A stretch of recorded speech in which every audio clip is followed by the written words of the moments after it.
At the edge of a quiet lake stood a villa built not just of stone and wood, but of memories. Margaret Hale, 58 years old, once a successful architect, had poured her heart into this place with her late husband.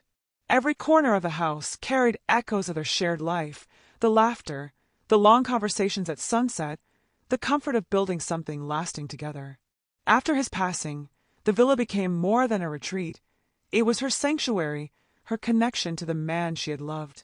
For years she returned here seeking peace, a sense of stability in a world that had shifted under her feet. But on one visit, her sanctuary became the stage for an unthinkable betrayal. Family she had supported and trusted had moved in, treating her home as if it were theirs, as if her memories no longer mattered.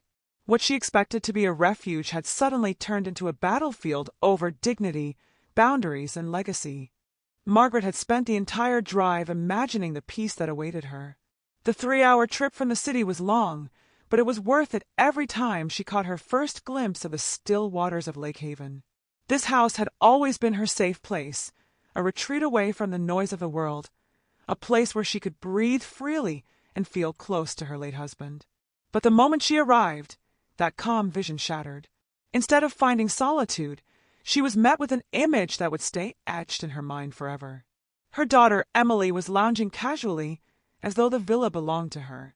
Ryan, Emily's husband, looked just as comfortable, while his parents, Harold and Linda, sipped wine on the patio as though they had every right to be there. They didn't look surprised by Margaret's arrival. They looked entitled. Emily spoke without hesitation, her tone sharp with certainty.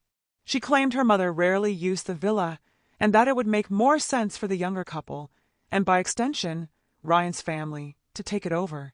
It wasn't a suggestion, it was a declaration. Ryan backed her up quickly, his words dripping with the kind of confidence that comes from assuming someone else will bear the cost. Harold and Linda joined in, their smug smiles silently confirming what they believed, that Margaret was old, alone, and no longer had a say. For a moment, Margaret stood frozen, her heart caught between disbelief and pain. This was her only child, the daughter she had raised, supported, and loved fiercely. She remembered the years of sacrifice, working long hours to ensure Emily never carried the burden of student loans, helping her through the early struggles of marriage, even paying for the down payment on their apartment. And now, all that devotion seemed invisible. Instead of gratitude, she was being erased. What struck her the hardest was not the words, but the look in Emily's eyes. There was no hesitation, no shame, only a cold practicality that stung deeper than anger. It was as though Margaret's role as a mother had been reduced to a bank account, and now that her usefulness had diminished, so had her value. Inside her, waves of hurt collided with a rising tide of clarity. She had given too much for too long, mistaking sacrifice for love and generosity for connection. And here was the result: a child who believed she was entitled to take, rather than to respect. Margaret didn't argue. She didn't shout or defend herself. She chose silence, holding her composure, because in that moment she understood something crucial. What had been broken could not be fixed with words. A line had been crossed, and though her heart was breaking, she knew she would have to draw her own boundaries if she wanted to keep any sense of dignity. As she turned away from the villa, every step carried the weight of betrayal. Yet beneath the pain, a spark began to flicker, an idea that perhaps this wound could be healed not by surrender, but by reclaiming what was hers. This was not the end of her story. It was the beginning of a lesson she would write for herself, and perhaps for her daughter too. As Margaret drove back to the city that evening, the sting of betrayal clung to her like a heavy cloak. The villa she had once seen as a symbol of love and continuity had suddenly become a battlefield of entitlement. Yet beneath the pain, her mind kept turning over the same realization: this was not an isolated moment. It was the inevitable result of choices she had made over the past 3 years. Since the day her husband passed, Margaret had thrown herself into caring for Emily in ways that went far beyond what was healthy. Every time her daughter stumbled, Margaret rushed to lift her up. She covered tuition bills, helped with wedding expenses, financed the down payment on Emily and Ryan's apartment, and even sent money when their lifestyle stretched beyond their means. At the time, it felt like love. She thought she was protecting her daughter from struggle.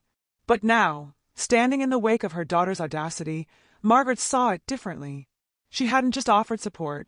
She had deprived Emily of a chance to develop resilience, accountability, and gratitude. In her effort to soften life's blows, she had unwittingly encouraged entitlement. Margaret's heart ached with this truth, but clarity brought a strange sense of strength. She whispered to herself in the quiet of her apartment, "I didn't just give her money. I took away her chance to grow up." It was a sobering admission, but also a turning point. She knew she could not erase the past, but she could change the future. Instead of confronting Emily with more arguments, a battle that would only lead to more bitterness, Margaret chose a different path. She reached out to Clara Nguyen, a sharp and compassionate attorney she trusted, someone who could ensure that her legal rights to the villa remained unquestionable. Clara reassured her that the house was hers beyond dispute, but warned that people driven by entitlement rarely stopped at reason. That truth only deepened Margaret's resolve. It was then that she called her longtime neighbor and friend, Jason Miller, a technology consultant known for his inventive mind. Jason had helped countless homeowners modernize their spaces, but when Margaret explained her situation, his eyes lit up with determination. Together they began designing a system that would transform the villa into something more than just a home. It would become a fortress. Motion sensors, voice-activated warnings, timed lighting, digital locks, and even atmospheric projections were all woven into their plan. Jason referred to it as a smart defense, but for Margaret, it was more than technology. It was a way of reclaiming control, not through confrontation, but through strategy. As she finalized her plans with Clara and Jason, Margaret felt a shift within herself. She was no longer the passive mother defined by sacrifice and silence. She was a woman reclaiming her dignity, her boundaries, and her sense of power. For the first time in years, she felt not like a victim of circumstance, but the author of her own story, ready to turn betrayal into a lesson her daughter would never forget. When the day finally arrived, Margaret was ready. She had prepared quietly, waiting for the inevitable moment when Emily, Ryan, and his parents would return to the villa, not as guests, but as if they were the rightful owners.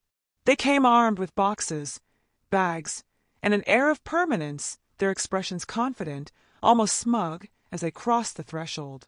To them, the house was already theirs. What they did not know was that Margaret had been waiting for this exact moment, and every inch of the villa was now woven with unseen defenses. As they settled in, Margaret activated the system remotely. At first, it was subtle. The lights flickered unpredictably, the thermostat shifted from warm to icy within minutes, and faint mechanical whispers echoed through the hallway. Emily dismissed it as faulty wiring, but the tension in the room grew heavier with each passing second. Then, with the press of another command, the villa came alive. The lights blazed bright white, then plunged into near darkness, before flashing in sharp, disorienting pulses. A low, authoritative voice filled the air. "You are trespassing. Leave immediately." The words reverberated from hidden speakers in every room, making it impossible to know their source. Ryan froze mid-step, while Harold attempted to laugh it off, until the outdoor sprinklers burst to life, spraying through open windows and soaking the living room carpet. Linda shrieked as a chilling projection appeared on the wall, a shadowy figure, tall and shifting, as though watching them from within the house. Emily screamed, convinced they weren't alone. The smart locks clicked and delayed, trapping them inside for several agonizing seconds. Doors that had opened easily before now resisted every desperate pull. In the chaos, Harold stumbled over a damp rug, hitting the floor hard with a grunt. Linda's shrill cries rose to a pitch that only heightened the panic. Ryan, normally so composed, fumbled with his phone, his voice cracking as he shouted for help. Emily clutched her mother-in-law's arm, tears streaking her face, as the villa seemed to turn against them with calculated precision. Finally, with another sequence of clicks, the locks released, and the doors swung open. One by one, they bolted into the night air, their belongings abandoned, their pride shattered. Within seconds, the once confident intruders were reduced to frantic escapees, gasping for breath as they stumbled across the lawn.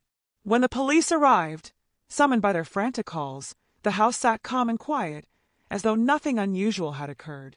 Officers searched, checked the wiring, and shrugged. Their report was simple: technical glitch. There was no sign of forced entry, no damage, nothing illegal. Just a house that seemed to misbehave. Margaret, miles away and calm behind the safety of her remote system, read the report with a quiet satisfaction. She had not shouted, she had not begged, she had not lowered herself to pleading with those who disrespected her. Instead, she had let strategy speak for her. The message had been clear, undeniable, and unforgettable. This house is not yours. For the first time since her husband's passing, Margaret felt a surge of empowerment. The villa was no longer just a reminder of love lost. It was now a symbol of boundaries reclaimed, a fortress that mirrored her own rediscovered strength. And though her family might return with words or demands, they would never again forget the night the house itself told them the truth. Margaret understood all too well that the chaos at the villa was not the end. Emily's determination was a force of its own, and entitlement rarely surrendered quietly. She could already sense what was coming. More demands, more arguments, perhaps even legal threats. But Margaret had learned that true power was not in fighting battles one by one, it was in changing the game entirely. Sitting in her quiet apartment a few nights later, she reflected on what the villa really meant. 4 years it had been her sanctuary, the last link to her late husband and the dreams they had shared. Yet it had also become a symbol of conflict, a target for those who saw it only as property rather than as legacy. Margaret realized that if she wanted peace, she needed to make a decision that removed the villa from the reach of greed forever.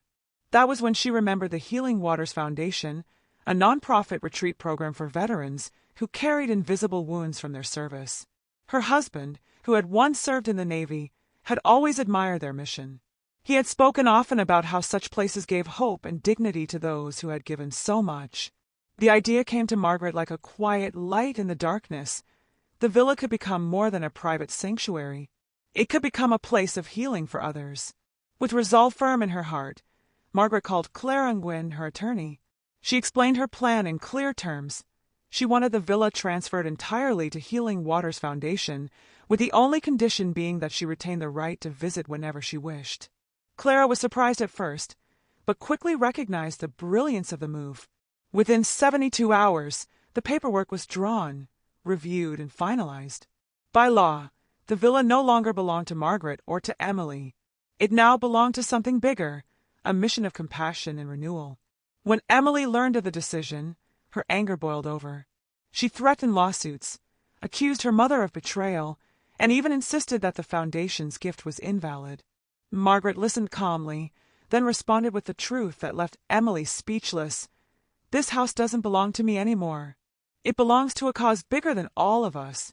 For the first time, Margaret was not defending herself. She was stating a fact that could not be undone. Word of Margaret's donation spread quickly. Local newspapers praised her decision, framing it as a selfless act of integrity and vision. Neighbors who once only nodded politely now stopped her in the street to thank her for her generosity. Veterans reached out with heartfelt messages, expressing what the gift would mean to those who had sacrificed so much.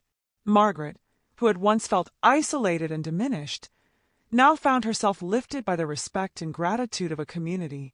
What had begun as a painful conflict within her family had transformed into a legacy of healing and purpose. Margaret had not just defended her home, she had redefined its meaning. The villa was no longer a battleground.